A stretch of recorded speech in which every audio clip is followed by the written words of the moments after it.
Hey, Tanner James, DJ, TJ Training. This is a peak period podcast. I am super excited to be back another week. And this is the 10th episode. It's kind of crazy. It went by pretty quick. So we are on the 10th episode. If you haven't listened to the earlier ones, definitely go do that because there is some awesome content that you don't want to miss. I mean, it is really actually some really solid content. And you definitely don't want to miss it because it will help you make more money. It'll help you make book more gigs. It'll help you become a better DJ, that kind of stuff. It's all in there in the last 10 episodes. So I don't know how you're listening to this. It may be on YouTube, it may be on iTunes, it may be through our website, streaming it through the website, but we are on all of them. So you can find us in the iTunes store, you can find us on YouTube so that you can stream it on the go, or go straight to our website, djtjtraining.com/podcast. Check it out from there. So yeah, this week we are going to talk about clients and kind of the bad side that sometimes we as DJs have to face with clients, because sometimes, we think as DJs and we think that everybody completely understands how we work, how we operate, how we roll, and that's not necessarily always the case. And you tend to learn that over time that some clients will not be happy. Some clients will not be your ideal client. And, as DJs and business owners now, we want to make everybody happy. We want to keep everybody happy, right? I mean, that's why we got into this business. We want to keep people happy. We want to make people happy.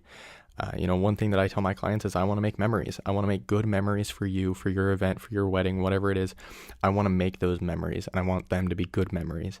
And, if the client isn't necessarily on that same page, it's very difficult. So check it out.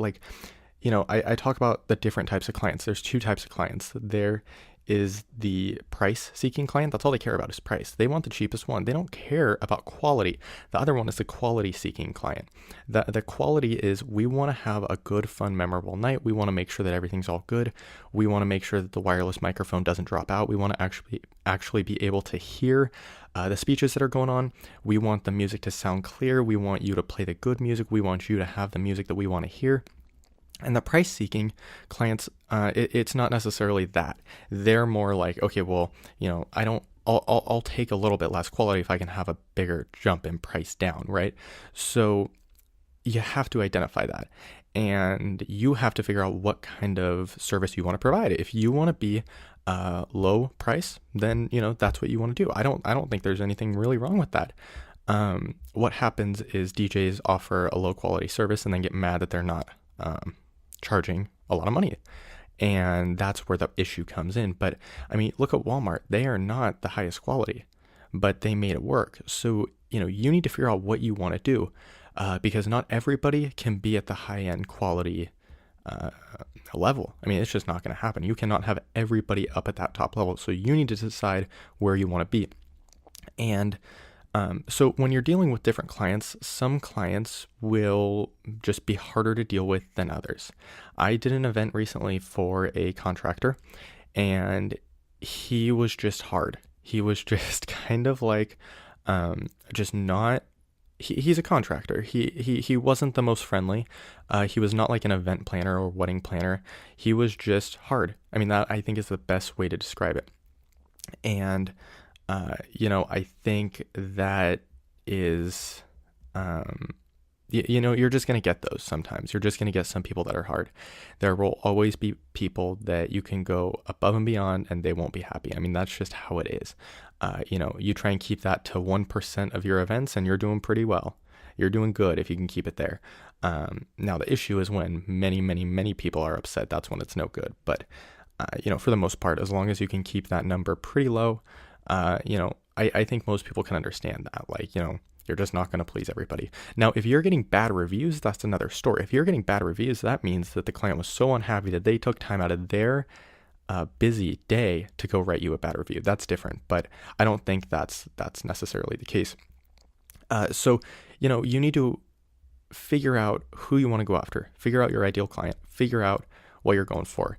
And then you need to keep them happy. But you have to know that not every single one of your clients is going to be happy.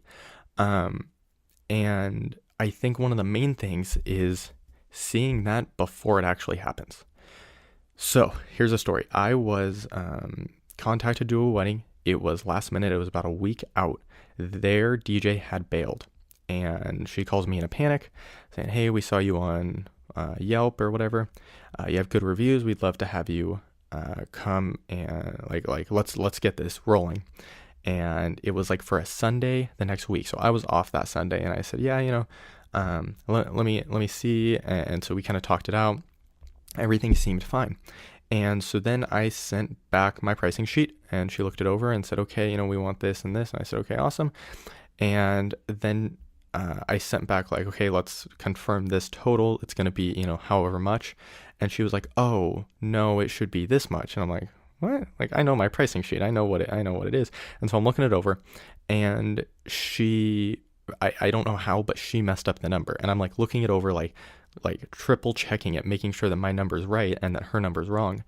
And we were only off, I think, like $200, but she was like, yeah, no. And I'm like, okay, well, look, so I itemized it, right? I'm like, okay, this is how much the DJ performance is. This is how much the cocktail hour is. This is how much the ceremony is, whatever. And I itemized it all out and sent it over. And she said, oh, well, she kind of tried to turn it back on me. Like, oh, well, that's not how it was interpreted to me. How about we split the difference? And I'm like, no, you don't, like, you can't do that. You can't say that you thought it was a different price, and then I'm like, well, no, this is what it is, and then you want to split the difference. Like, that's not how this game works. Like, come on. And so I then sent back, you know what, I don't think it's gonna work, and I declined it. And so what that said to me, and why I was so like nervous about then booking it, is that, I mean, what does that mean for the future? What's gonna happen? Is she gonna say, I want this song played, and then she really gets mad because she picked the wrong song, and then she's gonna blame it on me for her first dance? That worries me, because that kind of client seems like she's never going to be happy, or whatever it may be. That is very worrisome to me, that I can go above and beyond for this client, and then she's going to find something, and then like what I think is almost manipulative, and she would almost come to me and say, like, look, I'm going to write you a bad review since you played the wrong first dance song, and either you give me a $300 discount, or I'm going to write you a bad review. Like, that kind of stuff. I don't know, but I don't want to take risks. And so I could just see the early signs of a problematic client. That was one of them. The other thing was that her DJ bailed on her a week before. And I know that is common, but I don't know the reasoning behind him bailing out, right? So what this taught me was, when I hear that a DJ bails out, that doesn't always mean that it was the DJ's fault. It could have been the client. We don't know. I mean, we're just getting one side of the story. We assume that many DJs are unprofessional, but we don't know that. And so, it's very, you have to look at these early signs. And so then that next weekend, when I wasn't booked, I just was relaxed, and I'm like, I'm so glad that I'm not dealing with a really, really bad client, because that could definitely go downhill very quickly for you and your business. And then with that, you just need to be smart. If you see the bad signs of a client, if you see signs of them being really odd, and it's not only about price. I think we as DJs are so, hit up by price, like, oh, how much is it? How much is it? How much is it? And I think that we then take that as well, they are, that's all they care about. And I think that's not necessarily the issue. I think Brian S. Red said it on a YouTube video, that maybe they don't know what else to ask, so that's what they do ask. They don't know what else they should ask, so all they ask is, hey, how much is it? And I think that's part of it. I think the other part of it is that they could be price-seeking clients. That's all they care about, is price. And so, we turn it into they're bad people. They're uneducated. If they're uneducated, they don't know the right questions to ask. They don't know how important a DJ is. They haven't had bad experiences with DJs. I think the best clients that I've ever had, were clients that have witnessed a bad DJ and witnessed a bad DJ experience. So their sister got married recently, and and they had a bad DJ, and they're like, we do not want that DJ. his sound was bad. His microphone dropped out. He was corny. He was doing like just bad stuff. We don't want that. We don't want that nightmare. He played the wrong first dance song, whatever it is. We don't want that. So we want to, go up to the higher end. Those will be probably the best clients you will ever get because they know quality and they trust you. And that is the most important thing. I think the other thing, so that's kind of pre-booking, right? Looking at it pre-booking. Once you're in the booking, and you've had it booked and now you're in the planning stages, something that is really, really important is like the client not being rude to you, but almost disrespectful to you. And this has happened to me a couple times. I think it's just because, of the reputation of a DJ. But what I've learned works really, really well is to have them say, like, to show that you are an expert in this field and to build trust with them, have them trust you. And that isn't necessarily done in the planning stages. That's done in the pre-booking stages. And so once you're in this far, it's kind of like you just have to like eat it because you're in so deep already that you can't go back. But what you'll learn is for the next time how to actually do this the proper way. So you have to build trust with the clients, and that can be done in a few ways. And I go over all that in my training program. But you have to show that you know what you're doing. And I like to tell stories about what I've done in the past and what has worked well and what hasn't worked well, because that shows my experience. That shows the client like, oh, wow, he knows what he's doing. He knows what he's talking about. I can trust him. And if you get those clients that are kind of confrontational, maybe it would be a good way to put it, they would then be like, okay, yeah, I understand. And then it puts them on your side, and it really does help. But altogether, you will still have those clients that are just kind of little harsh. But altogether, you can do everything for the client. You can give them the world. There will still be those that are just like, yeah, thanks, at the end of the event. It's just how it happens. I had one client who there were some issues going on, but altogether, at the end of the event, I went above and beyond. I did so much more than what they were even paying for, right? I probably did 3 to 4 times as much as what they were paying for. And because I just thought it was the right thing to do, from the business standpoint, and making the event look good because I was being represented by it. They weren't very good at the planning stages. They weren't being very helpful. They were just not being very great. So when I came in, I had to do a lot of work for them, and that is above my Call of Duty. And so I had to do a lot more, but I felt like if I'm going to be there and I'm going to be represented at this event, I need to have it together. And if I don't have it together, it looks like it's me instead of them, right? They didn't have it together, but it looks like I don't have it together because I'm the DJ and that's who everybody looks to, right? It's kind of like with the microphone feedback, right? You use the microphone, everything's fine. You give it to somebody else, they hold it down by their waist, and then there's feedback, and then everybody looks at you like it's your fault. You're like, I was just using the microphone a minute ago, and I didn't have any feedback, but this guest takes the microphone and starts using it, and then he gets feedback, and then you look at me like it's my fault, right? That kind of stuff. It makes everybody looks to you because you're kind of the target, right? So if you don't look good, even if it's not your fault, it still makes it seem like it is your fault because everybody's looking at you, and you have the show, you have the music, you have the sound, you have the reputation of the party rocker, right? So you definitely need to have that part of it together. And I think that sometimes you do have to go above and beyond for clients. And most of the time, once they see it, they are pretty good to you, right? They'll tip you pretty well. You'll be happy. Everything's all good. Every once in a while, though, that doesn't happen, and that's what happened at this event. I went above and beyond, and basically they were like, thanks. And I'm like, really? Like, you don't know how bad this event could have gone, but you're going to come to me and then just say thanks. I'm like, okay, totally understand, whatever. But that's just how it's going to roll. I mean, you're just going to have those clients that are just not, they just don't, I don't want to say don't get it, but they don't know how bad it could be. And I see that a lot with school dances. They don't know how bad their dances are. this is like what they're used to. They don't know how good they could be.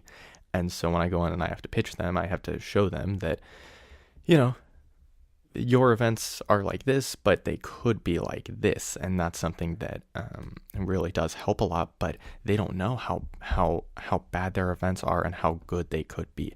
They think that school dances are just going to suck altogether because they're just school dances, instead of like, no, you don't know, you have that wrong. You know, you have to go in. But then with that, you can't come in being so hardcore that they're like, oh yeah, we don't want him because he's, you know, hardcore. And he's rude to us. He comes in so you have to find that fine line of like, look, you guys called me for a reason. You guys want to have better school dances. I do that. Let's do it. You know, book your dances and let's roll. But you know, you're always gonna have those clients that are just not. I don't want to say not pleased, not happy, but just kind of like thanks. And it really sucks as DJs and as performers and as people who want to please others. I think that's kind of the thing is sometimes we have bad events as DJs, and everybody has them. You know, many DJs will be like, oh no, I don't have bad events. Everybody has had those bad events where maybe it's not even necessarily you, but just the crowd wasn't into it tonight, or it was just odd, or there weren't as many people as normal, so it was just harder to get the same reaction. And just, you know, we've all had those events where it's just not the norm, right? You have some awesome events, you have some great events, and then you have some that are just like, well, that wasn't as good. Those events are really hard as DJs because we want to please people and we want to keep people happy, and we want to make sure that, because we're performers altogether, right? We're like artists. And artists, when they make a painting, they want to make sure that the painting is loved by people, right? They don't want to make art that isn't good. And as musicians, we want to make sure that people like our music. We want to make sure that people enjoy our music. And, you know, as DJs, we want to make sure that people enjoy the music that we like, or that we play. We want to make sure that they like the music that we play. And I think that is where it gets kind of tricky, because sometimes they don't. And it's like, well, I didn't mean for that to happen. I want you to like the music, and, you know, but I think this is the other thing. We can't necessarily always judge or rate an event by the amount of dancing. So, you know, sometimes we see events where there is just a ton of dancing, right? And those are the pictures you see on the social media where it's just a full dance floor. It's packed. You know, there's 100 people at the event and 90 people are on the dance floor. Like those kinds of events, that's what we see. And I think we associate that with a good event. And that's not necessarily the case. And it's kind of hard for us to understand, because that's what I see, right? I'm like, okay, well, you know, if 50%'s dancing, that's not really that great. I want 90%. And the thing with that is people express themselves in different ways. Some people want to dance. Some people just want to, you know, vibe to the music. They just want to hear the music. And I think that's kind of tricky as DJs, because we want to keep them happy, right? We want to make sure that they're happy. And back to the musician thing, we want to make sure that people are happy. We want to make sure that people enjoy our artwork. We want to make sure that people enjoy our music and enjoy the music that we decide to play for them that night. And it can be hard sometimes when they don't. But I think what happens sometimes, not all the time, sometimes, is that we associate what am I thinking? Like, if the event is good, that everybody's dancing, and if everybody's dancing, the event is good. But if people aren't dancing, like, in reality, if people aren't dancing, that doesn't mean they don't like the music, they don't like you. I've had many events where, you know, maybe 20% of the people are dancing, and then the rest, the other 80% aren't, but they come up at the end and they're like, okay, we enjoyed your music so much, you're the best DJ, I need your card. And it's like, okay, well, why'd you like my music so much but you didn't dance, right? Like, that's kind of annoying. But again, it goes back to the whole thing about people express themselves in different ways, and what we think is the, like, good expressive way to show your love of the music is dancing. That's not necessarily the case for everybody. And so it was just one of those events where everybody loved the music. I mean, everybody, there weren't any bad reviews, but they weren't dancing. And I'm like, what the heck? So that's really when it put it into reality for me that, people express themselves different ways. And that is one of the kind of weird things that we have to face as DJs. And that we have to see, because if we only judge the events by dancing, then we will, over our career as DJs, suffer, because all we're worried about is this thing, and that's not always great. So under promise, over deliver, that is a kind of common phrase that's heard around the business world. It's under promise, over deliver. Under promise means you under promise your services or product and then over deliver on it. What you're doing is you're putting the client at ease, telling the client, you don't over promise your services. Okay, you're under promising and then you over deliver on it, and you over deliver on your promise. So an example would be like, hey, I need to get this questionnaire to you. Let's say it's Monday. I'll get it to you by Friday. And then what you're going to do is you're going to send it on Wednesday. So you're under promising, I'll get it to you by Friday, and then you're going to over deliver and get it to them on Wednesday. Now that makes you look great. And what some people say is like, oh, well, you should have just said Wednesday from the start. But kind of what you're doing is like psychologically, you're putting them at ease, like, okay, Friday, and then you get it to them Wednesday and you look great. And I think where some bad reviews come from are because you're over promising and then under delivering. You're saying I'm the best DJ ever, and then you come in as a 2 out of 10 DJ, a 2-star DJ, and they're like, that's not what you promised. And then they're like, okay. So then they go and they write you a bad review. Hey, he wasn't really what he told us. He said he was going to be a great DJ and he wasn't. And this could have been different if you were just much more real. And like, yeah, okay, I don't do any events with Mexican music, with Spanish music. I just don't do it. I don't know the music. I've said it many, many times before. I just don't know it. I grew up top 40, hip hop, some rap, some of the oldies. I know that music, but I do not know Mexican music. I just don't. So for me to go in to do Mexican events, I really have to learn a lot about the music, and so I just don't do them. I mean, that's the one thing that I back out on, because I'm like, you know what, it's not worth it. I know there's money in quinceañeras, I know there's money in them, but I just don't, I don't feel comfortable doing it, so I don't.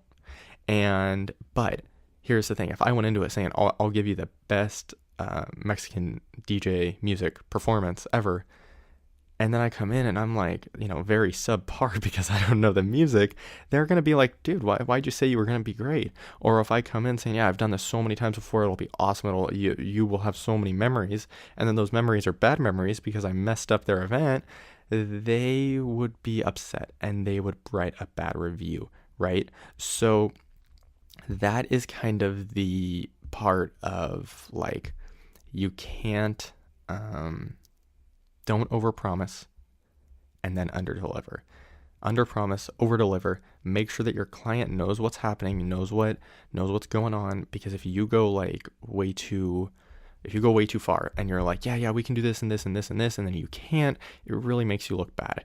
So I am very hesitant to make big claims, or that kind of stuff. I'm very like, okay, well, let's go to the venue and check it out and see if we can do that. And I don't want to overpromise because I don't know. There could be things that are completely out of my control that then affect me and my ability to do what I said I could do. Okay, maybe the client would ask for a monogram on the wall, right? They're like, hey, can we get this Gobo projector on the wall? And I'm like, hey, let's check it out first and see, and then make sure that we can. If I were to just say, yes, let's do it, the issue with that is that, what if I couldn't do it? What if where I was going to put the tripod was going to be right out in front of the dinner table and it was going to be bad? So even though it had nothing to do with me, I pretty much overpromised saying, yes, we can do that. And then I couldn't do it because of reasons out of my control. It's not my fault, but it's out of my control. And then they're like, well, they could understand, but then it still is in their mind like, well, he told us he was going to do it and he didn't. And that is where, you don't want those bad reviews coming in because of something like that, right? I mean, especially if it's out of your control. If you play the wrong first dance song, that is completely in your control and that is your fault. But if it's out of your control, that's where it's no good, you know? There's that video on YouTube with the DJs, and they were playing. It's probably titled like "Worst DJ Ever" or something. And they did the grand entrance. The couple walks in. They went straight into the first dance, and they like couldn't find it. They were on CDJs, and they couldn't find the CD to play it. So then they played the. I don't think it was the instrumental. I think it was the acapella of it.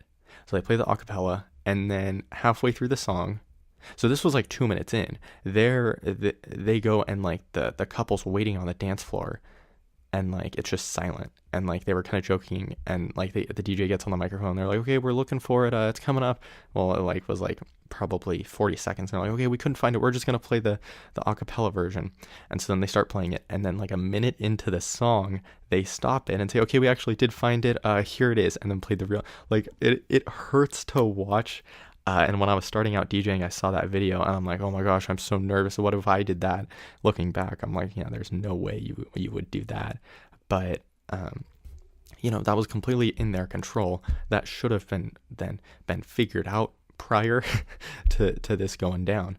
And it's simple stuff that you can do to prevent that from happening. When I do a wedding, I have a crate, and it has their name, so it would be like Smith Wedding. And then I have grand entrance, first dance, mother, son, father, daughter, garter, bouquet, cake cutting. They're all lined up, and there's multiple crates in a big crate. So it's like the big crate, and that's the Smith Wedding. And then there's all the sub crates or crates that are in that big crate that then has one song in it. So I can just go hit that song, play it, and I'm good to go. And that's worked really well for me, and that has prevented anything bad from happening to me, which has then prevented bad reviews coming up from something that is like that. So it's stuff like that. You just be proactive. Don't overpromise and then underdeliver. If you're gonna overpromise, at least overdeliver. But don't overpromise and then underdeliver, because that is what upsets clients. That's what makes them like, okay, come on, DJ, like, you said you were going to do this and then you don't do it. That's wrong. That's, wrong of you to do, and then they get upset, and then you're upset because you don't want them to be upset. So that's one of those things. You will deal with clients that are not perfect. It's just going to happen. You can do a lot for these clients, and they're just going to be upset. That's how it's going to happen. And, it is what it is. So altogether, most clients are good. There will be some clients that are hard. The best thing to do is to prevent bad clients from working with hard clients. And if you do end up doing it, have them build trust with you. Have them know that you're an expert in what you're doing, what you're talking about. Have them know that you know what you're doing. Have them trust you with what you know is the best way to do it. And, from then on, you're pretty much good. Do everything you can to over-deliver, but don't over-promise. Under-deliver. Under-promise, over-deliver. That's the best way to do it, so you can keep a thriving business. My name's Tanner James, DJ TJ, on the Peak Period podcast. Look, next week's podcast is huge. I definitely want you to check it out. So subscribe wherever you are. If you're on iTunes, you can hit subscribe. If you are on YouTube, you can hit subscribe, and you will be updated next time this podcast comes out. So thank you for checking it out. Next week's going to be awesome again. And make sure you subscribe on YouTube. Tanner James, you can find me. Tanner James, you can just search Tanner James DJ, because there is Tanner James on The Voice. And then you can hit me on Instagram. I have 2 Instagrams, DJ TJ Training and DJ TJ 916. Thank you for checking out the podcast. I look forward to talking to you next week.